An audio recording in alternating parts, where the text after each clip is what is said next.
আসসালামু আলাইকুম ওয়া রাহমাতুল্লাহি ওয়া বারাকাতুহু। সম্মানিত ঈমানদার মুসলমান ভাই বোনেরা, ইতিপূর্বে আমি বলেছিলাম যে 5 দিনে কোরআন শরীফ শিক্ষা সম্ভব। 5 দিনে 5টি ক্লাসের মাধ্যমে কোরআন শরীফ শেখা যায় যদি আপনি শিখতে চান। আপনাদেরকে 5 দিনে 5টি ক্লাসের মাধ্যমে কোরআন শরীফ শেখানোর জন্য ইতিপূর্বে 1 নাম্বার ক্লাস, 2 নাম্বার ক্লাস আমি দিয়েছি। যারা দেখেছেন এবং আরবি 29টি হরফ শিখেছেন তারা অবশ্যই কোরআন শরীফ পড়তে পারবেন ইনশাআল্লাহ। আজকে ক্লাস নং 3। এই ক্লাস নং 3-এ আপনাদেরকে শেখানো হবে হরকতের উচ্চারণ, অর্থাৎ এক জবর, এক জের, এক পেশ কিভাবে উচ্চারণ করবেন, কিভাবে চিনবেন, সেই সহজ টেকনিক আপনাদেরকে শেখানো হবে ইনশাআল্লাহ। খুব খেয়াল করেন, যারা ইতিপূর্বে কোরআন শরীফ শিখেছেন, পড়তে পারেন, উচ্চারণ ভালো করে জানা নেই, আজকের হরকতের উচ্চারণগুলো যদি শিখে নেন তাহলে আপনার সহি করে কোরআন শরীফ পড়া সহজ হয়ে যাবে ইনশাআল্লাহ। আর যারা পারেন না, অবশ্যই কোরআন শরীফ শিখার লক্ষ্যে 3য় ক্লাসটি অবশ্যই খুব গুরুত্বপূর্ণ ইনশাআল্লাহ।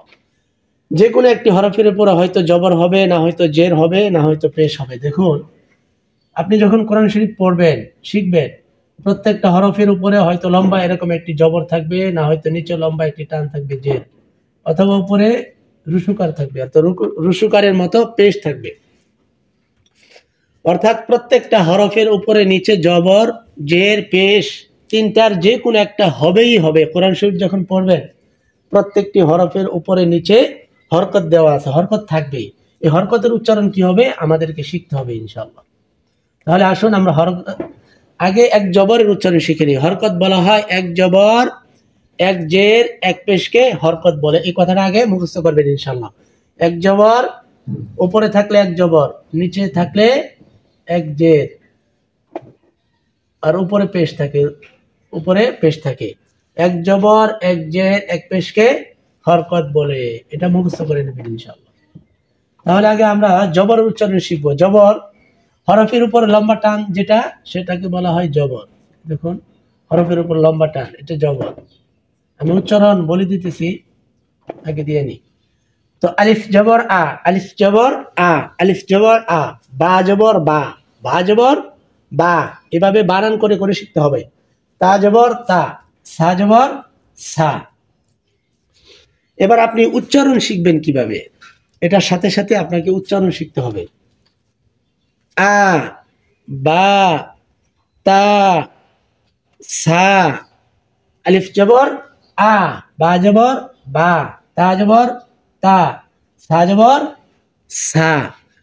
এখন আপনি এই 4টা হরফ এইভাবে শিখবেন। আলিফ জবর আ, বা জবর বা, আ, বা, তা, সা, আ, বা, তা, সা। আর এভাবে যদি না পারেন, শুধু বানান করে শিখেন, সামনে আরো ক্লাস আসবে, তখন আপনারা শিখতে পারবেন ইনশাআল্লাহ। আলিফ জবর আ, বা জবর বা, তা জবর তা, সা জবর সা। দেখুন, আমি সাথে সাথে বাংলা লিখে দিলে পারতাম, কিন্তু বাংলা লিখতেছি না, যেহেতু বাংলা পড়লে আরবির উচ্চারণ সঠিকভাবে হয় না, সেজন্য বাংলা লিখতেছি না, আরবি দিয়ে আপনাদেরকে সঠিকভাবে শেখানোর চেষ্টা করতেছি, বারবার বলে দিয়ে। তারপরে তো এই 4টা হরফ কিভাবে শিখবেন? আলিফ জবর আ, বা জবর বা, তা জবর তা, সা জবর সা, বারবার বলে বলে শিখে নেবেন। জিম জবর জা, হা জবর হা, খ জবর খ, জিম জবর জা, হা জবর হা, খ জবর খ। এই 3টা একসাথে শিখবেন। তারপরে দাল জবর দা, জাল জবর জা, দাল জবর দা, জাল জবর জা, দাল জবর দা, জাল জবর জা, র জবর র, ঝা জবর ঝা, র জবর র, ঝা জবর ঝা, বারবার বলে বলে শিখে নেবেন ইনশাআল্লাহ। সিন জবর সা, শিন জবর সা, সিন জবর সা, শিন জবর সা, সদ জবর স, দজ জবর দ, বারবার বলতে হবে। সদ জবর স, দজ জবর দ, সদ জবর স, দজ জবর দ, ত জবর ত, জ জবর জ, ত জবর ত, জ জবর জ, আইন জবর আ, গাইন জবর গ, আইন জবর আ, গাইন জবর গ, ফা জবর ফা, কফ জবর ক, ফা জবর ফা, কফ জবর ক, কাফ জবর কা, লাম জবর লা, কাফ জবর কা, লাম জবর লা। 2টা করে অক্ষর বারবার পরে পরে শিখবেন। মিম জবর মা, নুন জবর না, মিম জবর মা, নুন জবর না, ওয়াও জবর ওয়া, হা জবর হা, ওয়াও জবর ওয়া, হা জবর হা, হামজা জবর আ, ইয়া জবর ইয়া। বারবার এই হরফগুলো বলে বলে উচ্চারণগুলো শিখে নেবেন ইনশাআল্লাহ। এখন আমরা শিখব জেরের উচ্চারণ শিখব। আমরা জবর মুছে দিতেছি প্রত্যেকটা হরফের উপর থেকে। এখন আমরা জের উচ্চারণ শিখে নেব। প্রত্যেকটি হরফের নিচে জের হলে কি উচ্চারণ হবে সেই উচ্চারণগুলো আমরা শিখবো ইনশাআল্লাহ। দেখুন, আরবি যদি কোরআন শরীফ যদি শিখতে চান, পড়তে চান কোরআন শরীফ, যে আপনি দেখে দেখে কোরআন শরীফ আপনি খতম করবেন, আপনার শিখা কোরআন শরীফ শিখা এটা আপনার স্বপ্ন। এই স্বপ্নকে বাস্তবায়ন করতে হলে আপনাকে সময় দিতে হবে, বারবার পড়তে হবে, বারবার পড়তে হবে এবং আপনাকে সময় দিতে হবে। যদি একবারই চান যে একবারই শিখে ফেলবেন অথবা অসম্ভব শিখা, তাহলে কোনোদিনই সম্ভব হবে না। একটু একটু করে যদি আপনি আগা শিখেন তাহলে অবশ্যই সম্ভব হবে ইনশাআল্লাহ। তাহলে এখন শিখবো আমরা জেরের উচ্চারণ। আলিফ জের ই, লম্বা একটা ই টান যদি হরফের নিচে থাকে তাহলে এটাকে বলা হয় জের। আলিফ জের ই, বাজের বি, তাজের তি, সাজের সি। এই চারটা হরফ কিভাবে শিখবেন? আলিফ জের ই, বাজের বি, তাজের তি, সাজের সি। আলিফ জের ই, এটা তো পারায় যায়। বাজের বি, তাজের তি, সাজের সি। বারবার পড়ুন, বাজের বি, তাজের তি, সাজের সি। বারবার পড়তে পড়তে দেখবেন যে আপনি শিখে ফেলবেন এবং মুখ চালু হবে।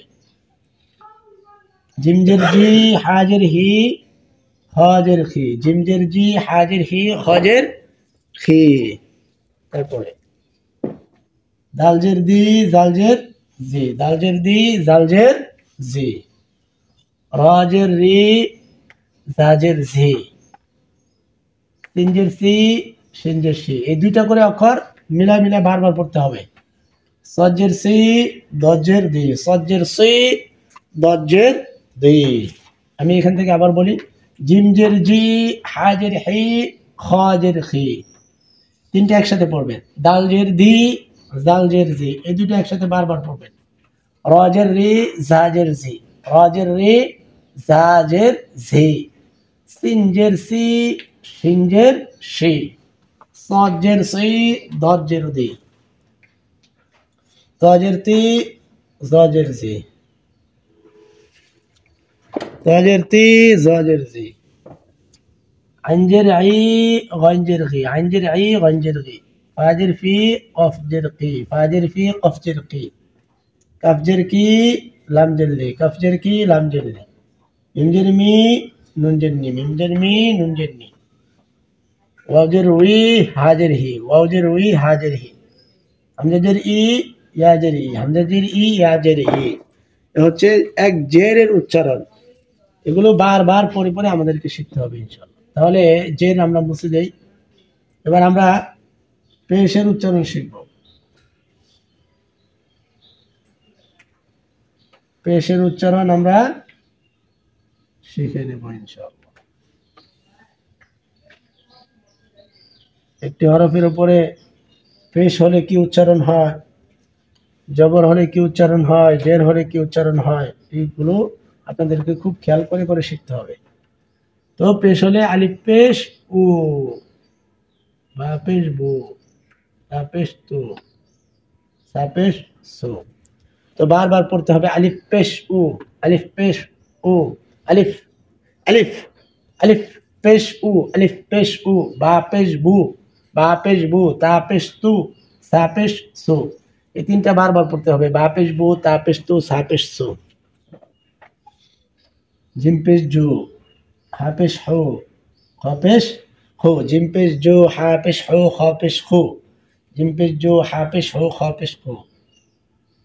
দাল পেশ দু, দাল পেশ জু, দাল পেশ দু, দাল পেশ দু। র পেশ রু, ঝা পেশ জু, র পেশ রু, ঝা পেশ জু। সিন পেশ সু, শিন পেশ সু, সিন পেশ সু, শিন পেশ সু। সৎ পেশ সু, দত পেশ দু, সৎ পেশ সু, দত পেশ দু। ত পেশ তু, জ পেশ জো, ত পেশ তু, জ পেশ জো, আইন পেশ ও, গইন পেশ গো, আইন পেশ ও, গইন পেশ গো, আইন পেশ ও, গইন পেশ গো, ফা পেশ ফু, কফ পেশ কু, ফা পেশ ফু, কফ পেশ কু, কাপ পেশ কু, লাম পেশ লো, কাপ পেশ কু, লাম পেশ লো, মিম পেশ মু, নুন পেশ নু, মিম পেশ মু, নুন পেশ নু, ওয়াও পেশ উ, হা পেশ হু, ওয়াও পেশ উ, হা পেশ হু, হামজা পেশ উ, এটার উচ্চারণ আর এই আলিফের উচ্চারণ একই উচ্চারণ। ইয়া পেশ ইউ। তো বা পেশ বু, তা পেশ তু, সা পেশ সু, তিনটা একসাথে। জিম পেশ জু, হা পেশ হু, খ পেশ খু, এই তিনটা একসাথে। দাল পেশ দু, জাল পেশ জু, এই দুইটা একসাথে। র পেশ রু, জা পেশ জু, এই দুইটা একসাথে শিখবেন। সিন পেশ সু, শিন পেশ সু, একসাথে। সদ পেশ সু, দত পেশ দু, একসাথে। ত পেশ তু, জ পেশ জু, আইন পেশ উ, গইন পেশ গু, ফা পেশ ফু, কফ পেশ কু, একসাথে। কাফ পেশ কু, লাম পেশ লু, একসাথে। মিম পেশ মু, নুন পেশ নু, একসাথে। ও পেশ উ, হা পেশ হু, এই দুটো একসাথে। হামজা পেশ উ, ইয়া পেশ ইউ, একসাথে। তো 5 দিনে কোরআন শরীফ শেখার ক্লাস নং 3 আপনার কাছে কেমন লেগেছে অবশ্যই কমেন্ট করে জানিয়ে দিবেন আপনি শিখতে পেরেছেন কিনা, অথবা আপনার কোন জায়গায় সমস্যা হচ্ছে আপনি কমেন্ট করে জানিয়ে দেবেন। আপনার জন্য বিশেষ করে আপনি যেটা পারেন না সেটা আপনাকে শেখানোর জন্য এবং সকলের দুর্বলতা কাটানোর জন্য যেগুলো পারতেছেন না ওটার উপরে একটা ভিডিও দিয়ে দিব ইনশাল্লাহ, আপনাদের কমেন্টের উপরে ভিত্তি করে আপনারা মতামত দিবেন কতটুকু শিখেছেন এবং কোন বিষয়টা পারতেছেন না সবাই কমেন্ট করে জানিয়ে দেবেন ইনশাল্লাহ। অন্য ভাই বোনকে কোরআন শরীফ শেখানোর জন্য অবশ্যই এই ক্লাস নং 3 অবশ্যই শেয়ার করে দিবেন ইনশাল্লাহ। নতুন হলে সাবস্ক্রাইব করে পাশে থাকবেন। আসসালামু আলাইকুম ওয়া রাহমাতুল্লাহি ওয়া বারাকাতুহু।